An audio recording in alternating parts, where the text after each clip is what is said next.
con nosotros. Muy buenas tardes, Daniel, CEO de Monod Bio. Muchas gracias. Hey, Julio, ¿cómo estás? Muchas gracias por la invitación. Al contrario, muchas gracias. Pues platícanos un poco de cuáles son las maneras en las que la audiencia de Astillero en América Latina, en México, podría entender el gran desarrollo de este premio Nobel. ¿Cuál fue la innovación? ¿Qué fue distinto? Y sobre todo, ¿cuáles son las bases que necesitamos tener para entender este tema? Muy bien, yo creo que nos regresamos un poquito nada más para definir qué es una proteína en términos muy generales y de ahí nos vamos y platicamos acerca de cuál es la innovación. Pero te quería decir una cosa, no me quiero llevar el crédito de ser el único mexicano que actualmente colabora con David. Hay otra chica, su nombre es Susana Vázquez, está terminando su doctorado justo esta semana, creo, con David, y es fascinante. Probablemente una persona también para platicar en otra ocasión. Y ha habido varios mexicanos antes y después de mí que han venido a hacer estancias cortas con David. Pero, en fin, para contestar tu pregunta concretamente, todos los seres vivos y también los virus están construidos de proteínas. Y para tratar de entender qué es realmente una proteína, nos tenemos que regresar a lo que se llama el paradigma de la biología molecular, que prácticamente toda la audiencia aquí probablemente ha escuchado que el DNA codifica para la información, para construirnos. Y la mayor parte de esa información quiere decir que hay una secuencia codificada de proteínas, que hay un mecanismo adentro de la célula que también está dirigido por proteínas, que va a traducir ese gen en el DNA en una proteína funcional. Y la analogía que he estado utilizando estos días para tratar de explicarle a la gente por qué es importante es porque las proteínas están construidas de aminoácidos y solo hay 20 de ellos. Y eso sí es bien impresionante porque básicamente la idea aquí es que la secuencia de estos aminoácidos es lo que define lo que la proteína va a hacer. Y la forma en la que lo define es porque las proteínas se pliegan. Entonces, aquí me encontré un modelo tridimensional que tenemos, por ejemplo, esto es una luciferasa, es un modelo tridimensional de una luciferasa de novo. Entonces, la manera en la que te lo ¿Puedes imaginas... acercar un poquito más? Sí, por supuesto. Uh-huh. Entonces, ¿Cómo se llama? esta se llama Luxit. Es Ok, una ¿y qué es eso? ¿Eso es una proteína? Esto es una proteína. Bueno, es el modelo de una proteína, porque la proteína es microscópica. Pero este es el modelo de cómo se ve cuando está plegada y utilizas una técnica que se llama cristalografía de rayos X para verificar la estructura. Esta acá es la proteína del COVID, el trímero ese que todo el mundo conoce por la pandemia. Míralas, son de distinto tamaño, tienen distintas formas, pero las dos son proteínas. Y entonces la analogía que te quería decir es esta de, imagínate que en lugar de haber tiendas para comprar materiales para construir cosas, solo hubiera una tienda y esa tienda solo vende 20 cosas. Y que dependiendo en qué orden y qué longitud tienen esas cosas, en qué orden las pones, se pliegan en una mesa, o se pliegan en una televisión, o se pliegan en un motor, y eso es fascinante. Y la gente entendió esto hace muchos años, y entonces vino la pregunta acerca de, wow, si pudiéramos hacer eso, el poder que tendríamos para innovar la medicina, la biotecnología, etcétera, sería tremendo. Y antes de que termine ahí, solo te quiero recordar, probablemente una de las proteínas que la gente está más relacionada con son los anticuerpos, que nos defienden de las enfermedades, pero también se utilizan como terapéuticos. Entonces, básicamente, todo lo que tiene que ver con motores, mecanismos, materiales que están adentro de las células, afuera, en los organismos vivos, todos son proteínas. Y el logro aquí es haber llevado esto a la computadora y ser capaces de decir, esto es una proteína de nuevo. Quiero una proteína que tenga esta forma y por lo tanto va a tener esta función. Esta es una luciferasa, emite luz. Es la primera luciferasa de nuevo diseñada en el mundo. Quiero ser capaz de hacer eso y David fue la persona que creó el campo y fue capaz de avanzarlo hasta donde está ahora. Daniel, ¿nos podrías explicar, porque esto entendemos que es una subdivisión de lo que se llama biología computacional? ¿Qué es la biología computacional? O sea, cuando nosotros, ¿y qué es el concepto que acabas de definir de morfología? O sea, ¿cómo es que se puede visualizar cuál es el cuerpo, cuál es la forma en las que unas proteínas están de una manera, se crean, se constituyen de otra manera, y Ya. probablemente tenga que ver con el concepto de key and lock, que no lo conozco específicamente en español, pero nos podrás platicar de él. Sí, por supuesto. Mira, la biología computacional es un campo muy, muy grande que básicamente es la idea de aplicar métodos computacionales para contestar problemas biológicos. Pero eso aplica a muchísimas cosas. Aplica a modelos genéticos, aplica a las proteínas, por supuesto, y aplica básicamente a cualquier tipo de modelaje donde en lugar de ir a hacer un experimento en la mesa de laboratorio, lo modelas en la computadora y luego normalmente lo que haces enseguida es ir a la mesa de laboratorio para ver si tus hipótesis o tus predicciones corresponden. Eh, las proteínas, de nuevo, son una subdivisión de eso y ahora quiero empezar a concentrarme en que hay dos problemas. Está el problema de cómo diseñar una proteína, pero está el problema, que es la segunda parte de este premio Nobel que entregaron la semana pasada, que es cómo predecir cómo se va a plegar una proteína. Y entonces, es increíble porque hace mucho tiempo, hace como 50 años, existió esta paradoja que le llamaron la paradoja de Levinthal, donde la gente se dio cuenta que no podía ser, o Levinthal se dio cuenta, un científico muy famoso, que las proteínas, para tomar esta conformación donde son funcionales, no podía ser aleatorio, porque si fuera aleatorio, el tiempo que le tomaría a una proteína plegarse y funcionar sería probablemente la edad del universo más para una proteína chiquita. Entonces, la gente intuyó que hay un mecanismo ahí. Tú vas de esta secuencia de aminoácidos a esta estructura y hay una serie de reglas o de parámetros que la proteína sigue para llegar ahí. Y entonces nació el interés de ser capaces de simular con biología computacional cómo ocurre este proceso, porque la idea es que si puedes hacer eso, y ahora como hemos secuenciado tantísimos genes, no solo de humano, pero de tantos organismos, entonces serías capaz de accesar toda esta información acerca de cómo se pliegan las proteínas y entender mejor su función, y luego aprender a diseñarlas mejor. Y mucha gente pensó que este problema no se iba a resolver en los siguientes 50 o 100 años. Um, Hubo avances, por supuesto, y esos avances, aunque fueron pequeños, como todo lo que hizo David Baker entre el 2003 y el 2018 con Rosetta, permitían predecir la estructura de algunas proteínas, pero no de todas, o realmente digamos que funcionaba muy, muy mal, pero a veces eso es suficiente para tomar el problema inverso, que es, ok, ¿qué tal que queremos diseñar una proteína que tenga una forma? Y me voy a detener ahí para tratar de contestar tu otra pregunta acerca de la llave y la cerradura.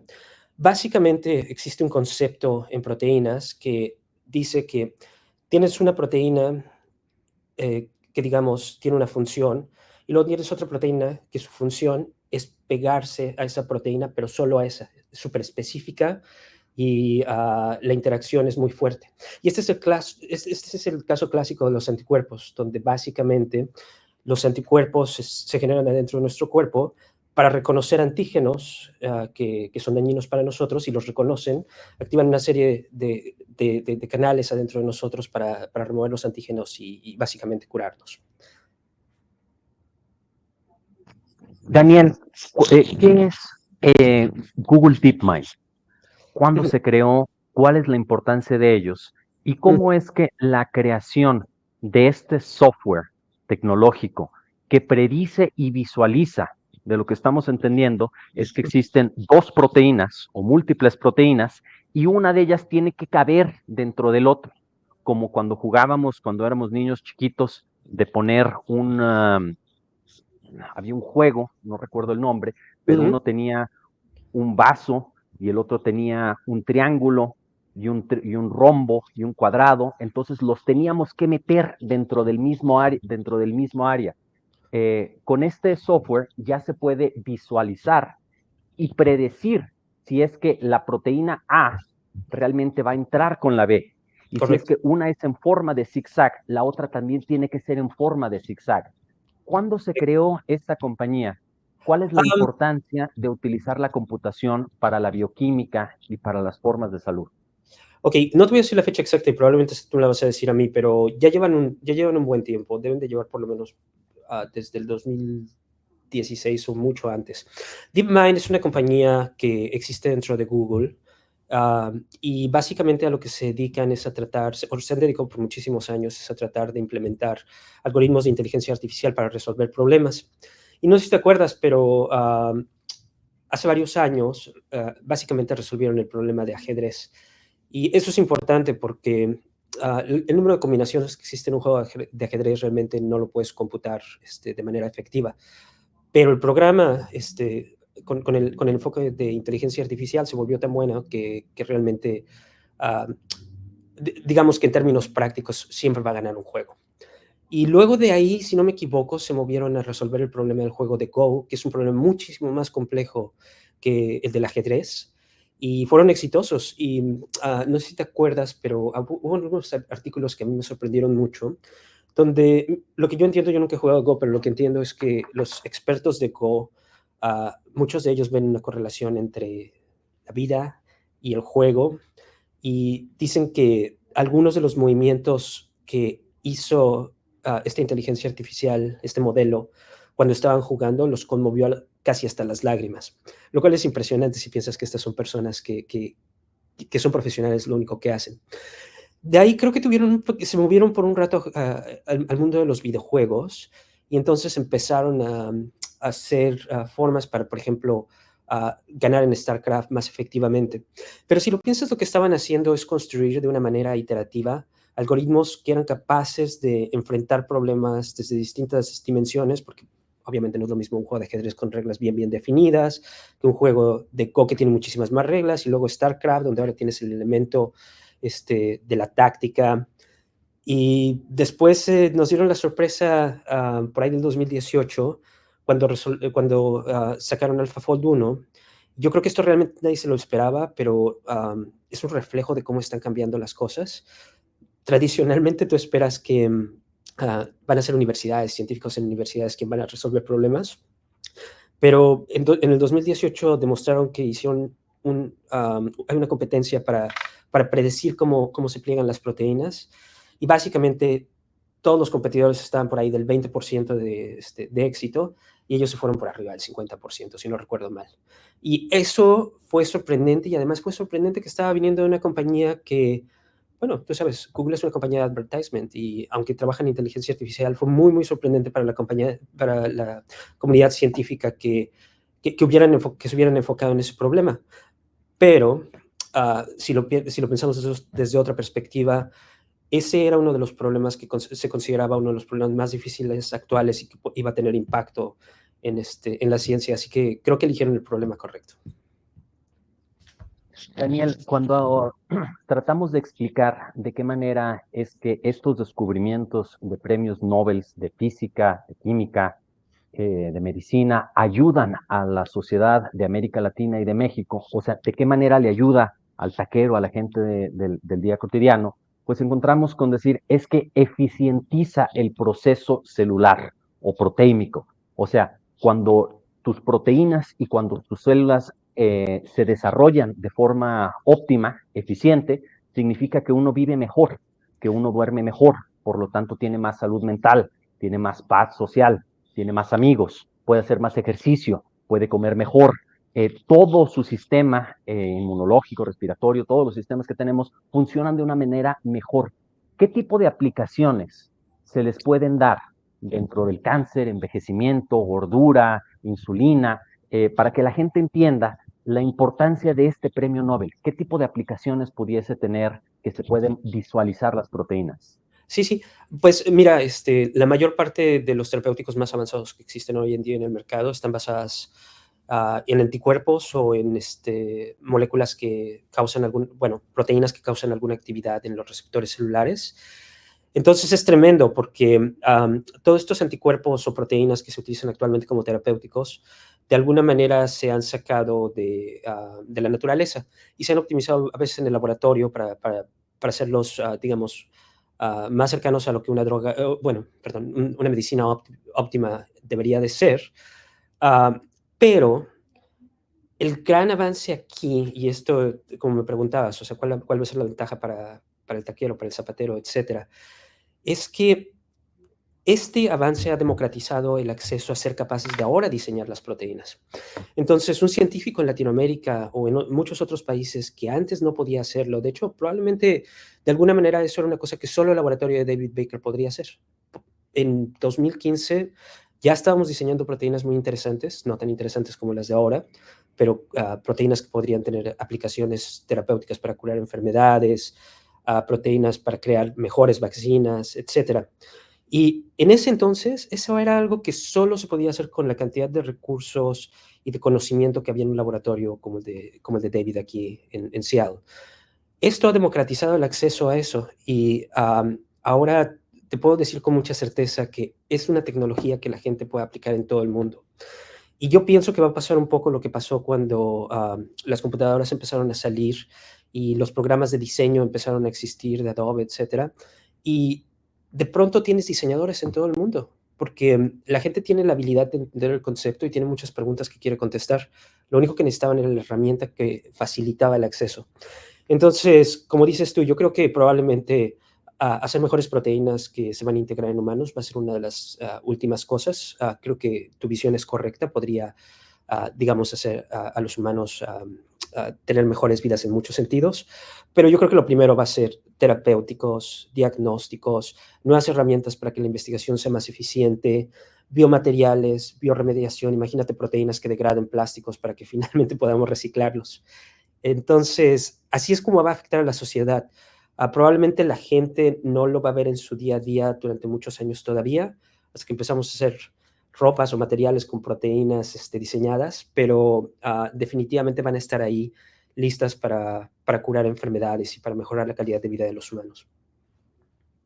Muchas gracias, Daniel. Daniel es uno de los mexicanos que trabajó con el Premio Nobel de Química que ha sido dado este año y también es el CEO de Monod Bio, que ustedes diseñan biosensores. Para terminar esta entrevista, ¿nos podrías platicar un poco de lo que haces en tu compañía y si tendrás planes para expandirte a América Latina, a la Ciudad de México, a este país?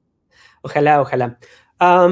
Sí, bueno, mira, esta es una compañía que fundamos junto con David. David es un cofundador de Monod Bio y El Nobel el premio Nobel de Química es uno de los fundadores de tu Sí, compañía. sí, sí, sí, sí, Muy sí. bien. Sí. David está por aquí, lo vi la semana pasada. Entonces, sí.